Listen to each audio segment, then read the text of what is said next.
जय हिंद दोस्तों, बहुत बहुत स्वागत है हमारी इस इन्फॉर्मेटिव वीडियो के अंदर। अगर आप एक ट्रस्ट हैं, अगर आप एक सोसाइटी हैं, अगर आप सेक्शन 8 की कंपनी हैं, अगर आप एओपी हैं, बीओआई हैं, और दोस्तों आपने सुना होगा इनकम टैक्स का सेक्शन 80G होता है। अगर आपको कोई भी डोनेशन देता है तो उसके अंदर टैक्स की बेनिफिट मिल जाती है। CSR फंड के लिए भी जरूरी होता है और भी बहुत तरह की सरकारी फायदे उठाने के लिए आपको अपनी संस्था को 80G के अंदर रजिस्टर करना पड़ता है। दोस्तों 80G के अंदर रजिस्टर करने के भी अब दो रूल आपके सामने होते हैं। एक होता है प्रोविजनल और एक होता है फाइनल। अगर आपकी एक्टिविटी अभी स्टार्ट नहीं हुई है, नया नया काम आपने किया है, तो फॉर्म 10A के अंदर आपको प्रोविजनल अप्लाई करना पड़ता है जो 3 साल के लिए वैलिड होता है। लेकिन अगर आपने एक्टिविटी स्टार्ट कर दी तो 6 महीने के अंदर आपको फाइनल अप्लाई करना पड़ता है फॉर्म 10AB के अंदर। और वहीं पर अगर आपकी एक्टिविटी स्टार्ट हो गई है तो डायरेक्ट ही आपको फाइनल अप्लाई करना है। ये सारा का सारा आपका जो दोस्तों असेसमेंट होता है CIT एग्जम्पशन, चीफ कमिश्नर होते हैं। ये एग्जम्पशन का अलग डिपार्टमेंट होता है। Government of India, ministry of finance, income tax department होता है। हमारे एक केस के अंदर एक व्यक्ति का 80G पहले प्रोविजनल था, बाद में हमने 80G को फाइनल के लिए अप्लाई किया। तो फाइनल के लिए अप्लाई किया या डायरेक्ट भी अगर आप फाइनल के लिए अप्लाई करोगे तो डायरेक्ट ही आपका ये अप्रूव नहीं होता है। बहुत सारे केस में CIT एग्जम्पशन को लगता है कुछ एडिशनल इंफॉर्मेशन कि आप जेन्युइनली आप इस ट्रस्ट को चला रहे हैं, क्या आपके पास में प्रॉपर रिकॉर्ड वगैरह हैं। तो उसके लिए आपका यहाँ पे पैन नंबर आ गया और यहाँ पे एप्लीकेशन नंबर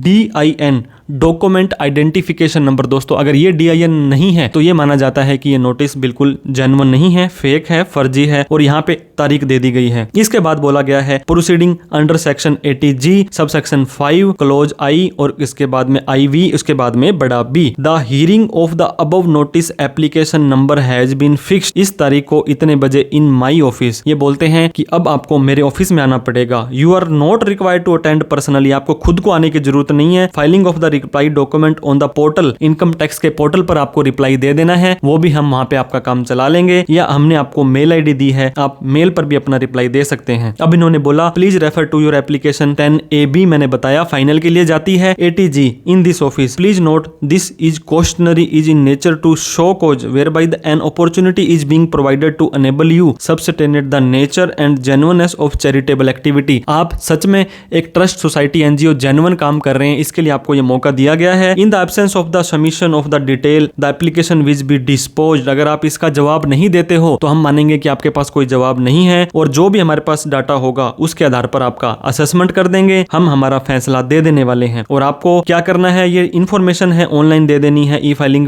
पोर्टल पर जाकर के। सपोर्टिंग डॉक्यूमेंट हर एक चीज के आपको देने हैं और आपको ये भी ध्यान देना है कि self certified latest registration certificate की कॉपी। दोस्तों अगर आपने ट्रस्ट डीड बना रखी है तो वो, अगर आपका रजिस्ट्रेशन सर्टिफिकेट है, सेक्शन 8 की कंपनी है, जो भी आपके पास रजिस्ट्रेशन सर्टिफिकेट है उसको सेल्फ सर्टिफाइड करें। Registrar of company, society, public trust है और रजिस्ट्रेशन विद दर्पण ID। दोस्तों NGO दर्पण नीति आयोग बोलते हैं, वो भी अब मैंडेटरी देखो इन्होंने यहाँ पे कर दिया है। वो आपको कैसे बनाना है इसके ऊपर हमने ऑलरेडी डिटेल में वीडियो बना रखी है, उसको आप मेंशन रेफर कर सकते हैं। अब ये बोलते हैं date of formation of trust, आपने अपनी ट्रस्ट कब बनाई। दोस्तों ट्रस्ट डीड या रजिस्ट्रेशन पे जो डेट लिखी है और आपके पैन कार्ड पे जो डेट लिखी है वो लगभग हर केस में सेम होनी चाहिए। इसके बाद में memorandum of association, trust deed, registration certificate, जो आपके ऐसा डॉक्यूमेंट जो बताता है कि आपकी ये ट्रस्ट डीड बन गई है। तो अगर आपकी हिंदी या इंग्लिश के अलावा किसी और लैंग्वेज में है, दोस्तों उर्दू के अंदर है या कोई भी तमिल तेलुगु में है, तो उसको आप हिंदी या इंग्लिश में कन्वर्ट जरूर करवा लें। इसके बाद में जो तीसरा इन्होंने जो सवाल आप लोगों से किया है वो सवाल है regarding commencement of activity. Please specify the date of commencement of activity through documentary evidence. मैंने आपको बताया था दोस्तों पहले आपका प्रोविजनल होगा, अगर प्रोविजनल होने के बाद आपने कोई एक्टिविटी स्टार्ट कर दी तो 6 महीने के अंदर अंदर फाइनल होना होता है। अब 6 महीने के बाद करोगे तो ये ऑब्जेक्शन कर सकते हैं। Please specify the place with complete address from where the charitable activity carried out. ये बोलते हैं कि आप कहां पे बैठ करके ये एक्टिविटीज करते हैं, मंदिर है, स्कूल है, ट्रस्ट है, सोसाइटी है, कहां पर है उसका एड्रेस दीजिए। Please explain in detail manner in which the charitable activity of the organisation are conceptualisation, आप कैसे उसका कंसेप्ट तैयार करते हो, कैसे प्लानिंग करते हो, कैसे एग्जीक्यूट करते हो धरातल के ऊपर, इसके बारे में हमें डिटेल में बताएं। Please furnish a detail note on the tangible outcome of social impact achieved as a result of the, आपने जो भी ये काम करते हो, खर्चे करते हो, मान लीजिए आपने 1000 पेड़ लगाए, इससे आपका वातावरण अच्छा हुआ, हमने इतने बच्चों को पढ़ाई करी, हमने ये काम किया, उसका सोशल समाज में क्या प्रभाव पड़ा वो आप इन्हें बताएं डिटेल के अंदर। Please quote the order number. अगर आपने पहले भी आपने अप्लाई किया था फॉर्म 10A के अंदर, AB के अंदर, वो आपका एक्सेप्ट हो गया था या अप्रूवल हो गया था, और एक्सप्लेन करो उस टाइम ये रिजेक्ट हुआ था तो क्यों हुआ था, और उसकी कॉपी भी आपको साथ में लगानी है। तो आप एक बार देख लें जो भी आपने फॉर्म भरे थे, वहां पे आपको पता लग जाएगा। Please attach A certified copy of annual accounts. Annual accounts क्या होते हैं दोस्तों? यूजुअली आपकी ये टैक्स ऑडिट ही मानी जाती है या नॉर्मल ऑडिट होगी कैश बुक की, since inspection maximum during last 3 year. अब आपका असेसमेंट ईयर 22-23, 23-24 और 24-25, और प्रोविजनल भी देनी है आपको 31-3-25 वाली। लेजर देने हैं बड़े बड़े खर्चों की, बड़ी बड़ी प्राप्तियों के, और आपने क्या जेन्युइननेस किया था एक्टिविटी का, उसका भी हमें प्रूफ देना है। ये चीज इन्होंने मांगी है। Copies of income tax return. दोस्तों यूजुअली जब तक आप ATG के अंदर नहीं हो ITR 5 लगा सकते हो, लेकिन ATG में आने के बाद आपको ITR 7 लगानी है, और उसके साथ में ही आपको एडिशनल फॉर्म 10B या BB भी भरना होता है। तो ये बोलते हैं आपका असेसमेंट हुआ है तो उसकी कॉपी, पिछले 3 साल की ITR की कॉपी भी हमें दो, ताकि हम चेक कर सके कि आप सच में जेन्युइन हो या नहीं हो। Please elaborate the expenditure shown in income and expenditure account. Date wise charitable activity. दोस्तों आपने किस तारीख को क्या काम किया, क्या नहीं काम किया, और हाईलाइट करो पेमेंट्स बैंक से गई है या कैश से गई है। इसके बाद में एप्लीकेंट रजिस्टर है अगर FCRA के अंदर, फॉरेन कंट्रीब्यूशन रेगुलेशन एक्ट है, अगर है तो उसकी कॉपी दो हमें, नहीं है तो नोट एप्लीकेबल कर दो। Please furnish the affidavit. शपथ पत्र दो, अंडरटेकिंग दो कि दैट इंस्टीट्यूट है वो सारे के सारे रूल फॉलो कर रही है और इसको किसी भी तरह की कोई ये लॉ को नहीं तोड़ रही है। ये इसका दोस्तों अगर आपको चाहिए एफिडेविट का फॉर्मेट तो आप हमसे CA Sharma 12 इस मेल ID पर हमसे आप रिक्वेस्ट करेंगे तो हम उसका फॉर्मेट आपको भेज देने वाले हैं @gmail.com। Please furnish the undertaking. एक और अंडरटेकिंग देनी है कि कोई भी इस तरह का जो सेक्शन 215 के अंदर इंसान आते हैं, पर्सन आते हैं, वो इसका कोई अनुचित फायदा नहीं उठा रहे हैं। Where applicant intend to provide और provide all it service free. अगर आप अपनी सर्विस फ्री में दे रहे हो या चार्ज ले रहे हो बिल्कुल नाम मात्र का जो एक्टिविटी है, तो उससे बेनिफिशियरी कॉस्ट के मार्जिनल पर देते हो तो आप स्पेसिफाई करो कि किस चीज को कितना कितना आप वहां पे चार्जेस दे रहे हो। जस्टिफाई करो आप सेक्शन 215 के अंदर की उसके अंदर नंबर ऑफ क्लोज नंबर के अंदर डीड के अंदर भी आपका ये होना चाहिए। Whether any part of income और इंस्टीट्यूशन अर्न डायरेक्टली और इनडायरेक्टली। आपका दोस्तों सेक्शन 13(3) के अंदर कुछ स्पेसिफाइड पर्सन डायरेक्टर होते हैं या उस तरह के होते हैं, तो उनके अंदर तो आपका ये नहीं आ रहा है कि वो व्यक्ति आपका डायरेक्ट और इनडायरेक्ट फायदा उठा रहे हैं। Please specify whether the society trust company है ये सिर्फ चैरिटेबल के लिए है या रिलीजियस के लिए भी है, क्योंकि दोनों के अलग अलग रूल होते हैं। अगर मंदिर मस्जिद गुरुद्वारा है तो रिलीजियस के अंदर भी आपका आ सकता है। इसके बाद पूछा जा रहा है दोस्तों कोई भी इंसिडेंटल एक्टिविटी जो आप ट्रेड, कॉमर्स या बिजनेस या सर्विस करते हो और आप अपने जैसे कि हॉस्टल है आपके स्टूडेंट के लिए, बस की सर्विस है, मेडिकल की शॉप है अगर हॉस्पिटल है, तो उसकी डिटेल भी हमें दो और एक प्रॉपर नोट दो कि एक्टिविटी इंसिडेंटली है, हमारा मेन ऑब्जेक्ट नहीं है, हमारे मेन ऑब्जेक्ट से रिलेटेड ही है। वेदर सेपरेट उसकी अलग से बही खाते बनाने हैं, अगर बनाए हैं तो उसकी अलग से डिटेल दो। इसके बाद में बोलता है if the separate books of account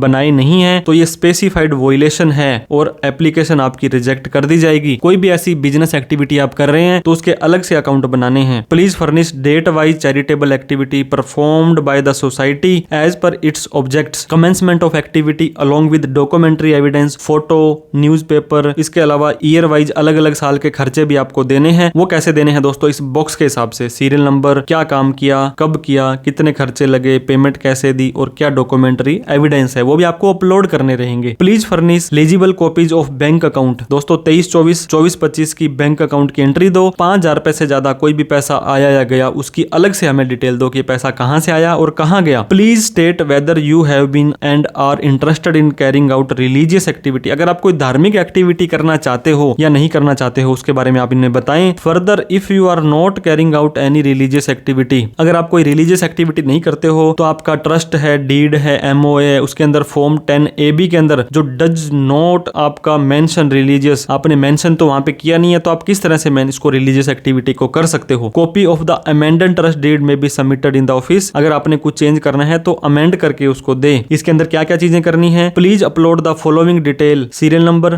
description, yes no, और इसके बाद में अगर यस है तो कौन से पेज नंबर पर है और उसकी डिटेल देनी है। इसमें लिखा है दोस्तों whether deed content contents dissolution records, मतलब ये बंद हो सकती है क्या हमारी ट्रस्ट सोसाइटी? हो सकती है, तो ये सेम टू सेम इसी नेचर वाले जो संस्था है उसके अंदर कन्वर्ट होगी। Whether deed content on investment clause, क्या हम पैसे को इन्वेस्ट कर सकते हैं, कैसे कर सकते हैं, उसके ऊपर भी डिटेल में लिखा होना चाहिए। इसके बाद में वेदर डीड कंटेंट ई रिवोकेबिलिटी क्लोज, ये कभी कभी भी इरिवोकेबल नहीं होगा, मतलब इसको रिवोक नहीं किया जा सकता। ये भी होना चाहिए whether deed content utilisation clause, कि आपकी जो पैसा है वो कैसे यूटिलाइज होने वाला है उसके बारे में भी आप बताएं। Whether deed content beneficiary clause, इसका कौन बेनिफिट कब लेने वाला है। इफ रिप्लाई ऑफ एनी या एक या किसी का भी नहीं मिलता है, इन नो है, please upload the explanation regarding the same, मतलब ऊपर में से ये जो यस नो पूछा है आपको यस लिख करके कौन से पेज नंबर पे लिखा है, अगर नो होता है तो आप उसका कारण दो या अपनी ट्रस्ट डीड को अमेंड करा करके हमें अपलोड करके दो। इसके बाद में द रिप्लाई है सारे के सारे डॉक्यूमेंट के साथ में इस तारीख से पहले हमें मिल जाना चाहिए। और नोट करें पॉइंट वाइज रिप्लाई चाहिए हमें, और उसके हर एक चीज के हमें